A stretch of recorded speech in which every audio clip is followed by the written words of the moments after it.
Attention, attention, all ye here gathered. We attend today to see to the death of the rebel tyrant, King Joran Jawbreaker the First.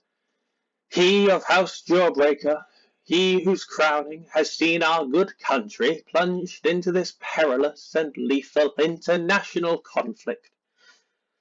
A war which has already seen to the death of King Jawbreaker's own nephew and grandnephew, our good prior king, King Pippeteer the First, well rest his name, and his well-renowned son, Prince Chipperton Zumint, who was loved by all, both within the castle of Candia and outside of.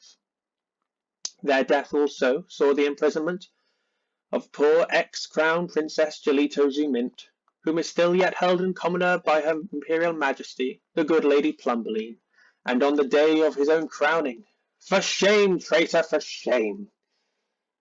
With your crowning, the crown passing to your head, you saw your own country plunged into this terrible conflict. We will surely have our justice soon. But first, by the way, we thank you for joining us here this day, Milady Plumberline, Miss Uvano, your Imperial Majesty. Truly a pleasure having you here to witness this key moment of Candia's history, as His Royal Majesty Lord Regent Fensamin Jam, first of his name, will truly take his rightful crown wherever he so may be this day. It is unfortunate that he could not be with us. Today, however, a crowning day in what has been a truly tragic and tumultuous week, we similarly here mourn the passing of His Royal Majesty the Lord Regent Calroy Cruller, who was brutally murdered by Jawbreaker himself a mere fortnight ago. Rest assured, we are looking into the cause of his death, and we will find those responsible.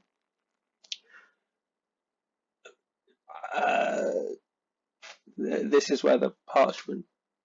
Do we have any? We don't. That's fine.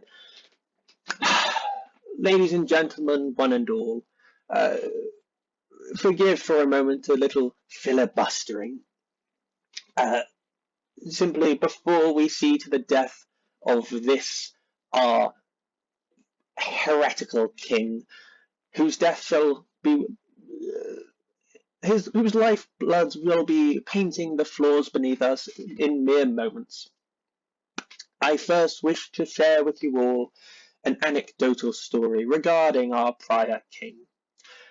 Our prior king was a quiet man, one who, from his time out on the battlefields in the ravening war which brought all of our previous nations into international conflict, same as this war today, whatever it shall be known in future as, our king was a kind and just soul, who was led astray after his battles in the mountains, who, as the years of peace dawned long and dawned hard, I say dawned hard, dawned peaceful, King Pippeteer Zumint was a kind and benevolent soul until the whispers of the Hungry One lured him away from the path of light, and in doing so robbed us of a brilliant and incredible tactician and the kind and most generous and benevolent of kings, who was usurped by this man here,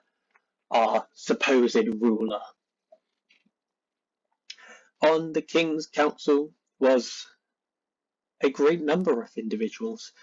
There was the drunkard Sir Maynard Pastill, this heretic here, Conrad von Chupa, who, before our party of our councilmen brought the king and his justice to Commodore to see what should have been the crowning of a new comedian, a new concordant emperor, this man brought into the folds of the council another heretic, an individual who we recently asked retained the name from his lips of Pippa Saker, who was a monk initiate who was poisoning our king's mind even further with teachings that would have brought the hungry one closer into the realm of Candia. And so I tell you now, it is good and true and honest that our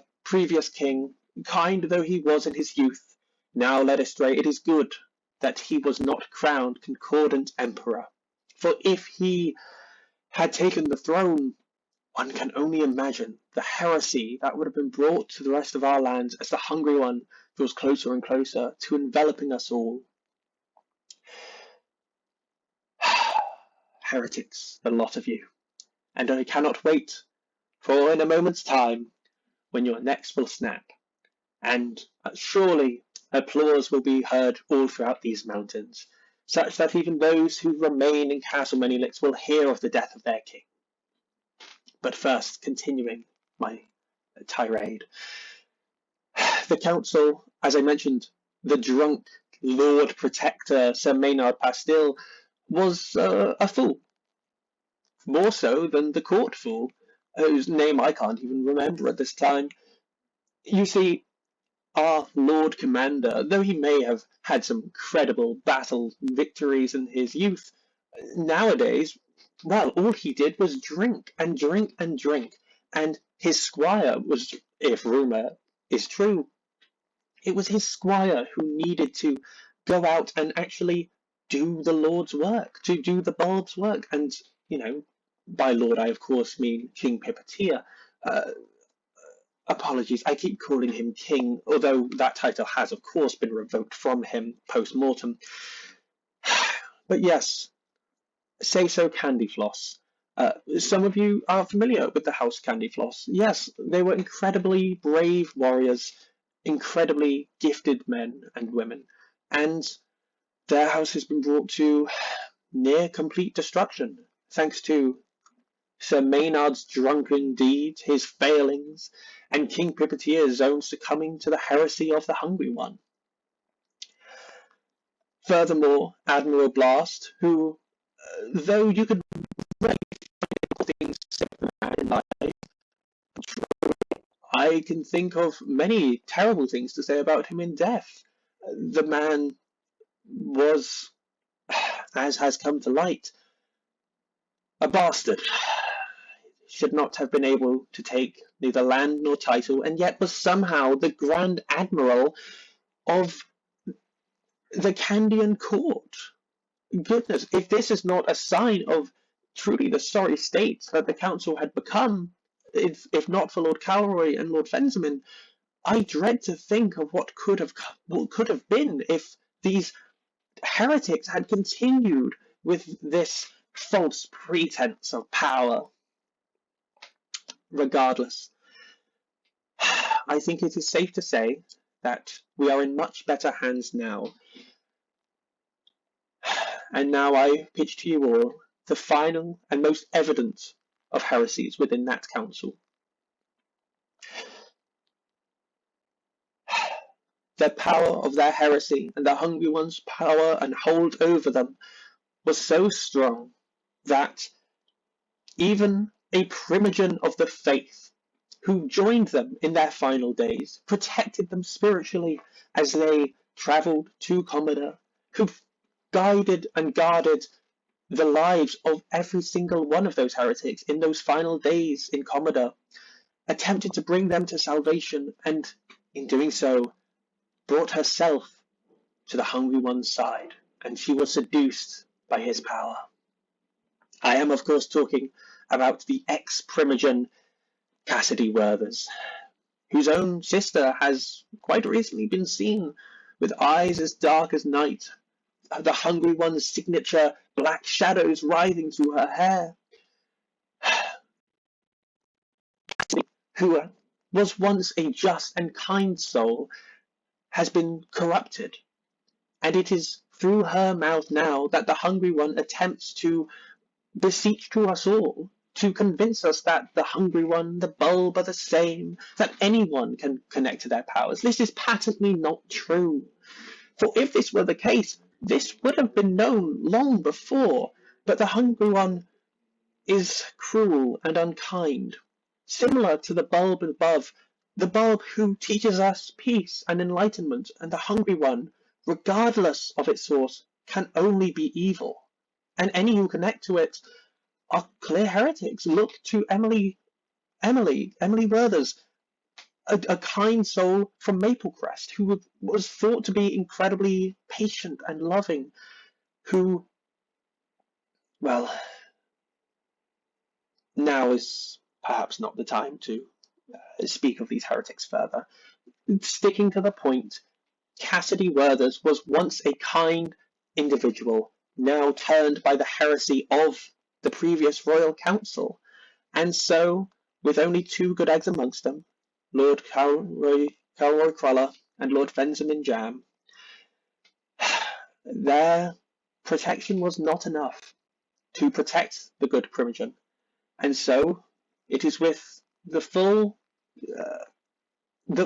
warm embrace of the Pontifex herself, Elizabeth Brassica, Her Eminence, Her Grace, that I can share this with you today.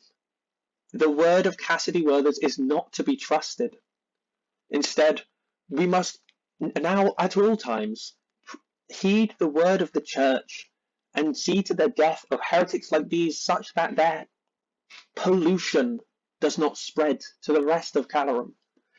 And if some good and innocent people need to die as a result of it, then tragically, that simply has to be.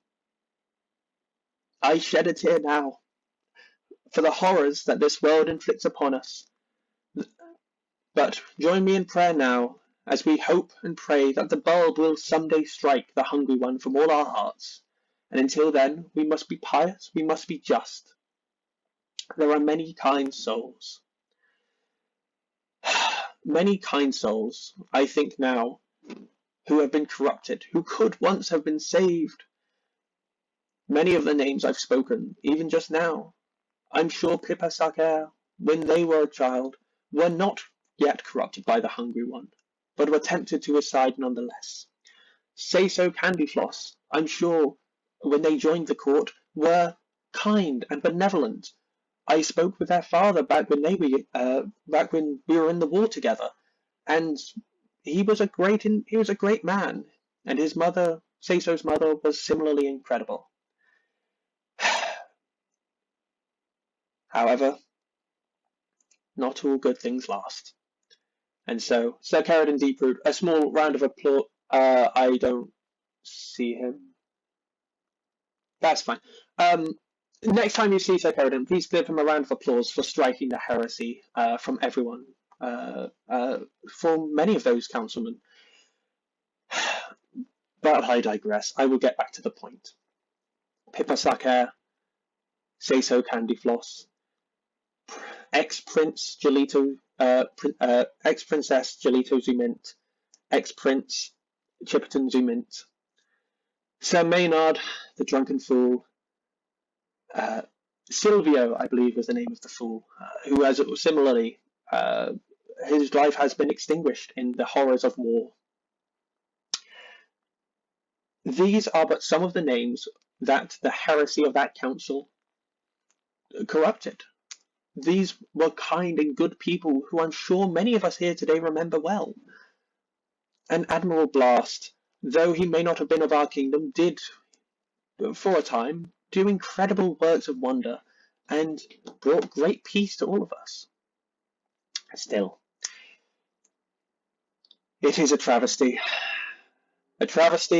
highlighted first and foremost by King Joran Jawbreaker, a man who shouldn't in his entire life have seen this crown placed upon his head. Our hearts go out to all those affected, including the previous king, royal consort, Bracco. Well, I suppose I shouldn't dally any longer. We mourn today the passing of Lord Calroy Cruller, but we witness today the verification of His Royal Majesty Lord Regent Fensamin Jam, first of his name. For what it's worth, King Jawbreaker, it would have been a pleasure had you not been a heretic. Hang him!